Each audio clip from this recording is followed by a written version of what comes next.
Just close your eyes, Adam Shapiro.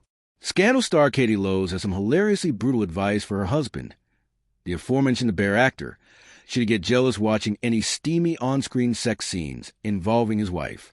During an appearance on Zach Braff and Donald Faison's comedy podcast, Fake Doctors, Real Friends with Zach and Donald, Lowes was asked about Scandal, which famously called for a lot of intimate scenes among the characters, and if her husband had any jealousy towards her fake TV sex.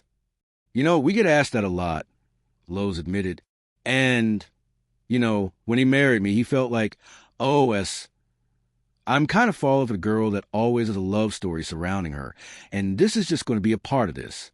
And he doesn't really get that kind of part, but he actually has gotten jealous.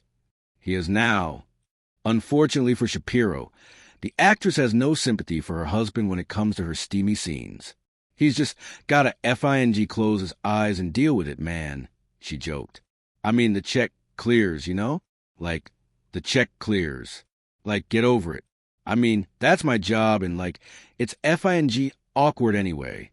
To be fair, Lowes said any jealousy her husband might have had during her time on Scandal was probably curtailed somewhat by who her character, Quinn, was having sex with. I think on that show I was very lucky to be paired with a much older gentleman, George Newbern, who played Charlie, that we love and is a dear friend, and he probably wasn't much threatened by, Lowes said, and clarify. Although he's a very handsome catch for everybody listening, and he's happily married and blah, blah, blah.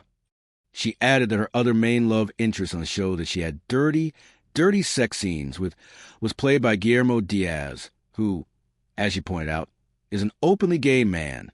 Elsewhere in the podcast, the waitress star talked about making her Broadway debut in the musical and how she relied on her experience of giving birth to remind herself nothing was impossible when she was feeling nervous during rehearsals.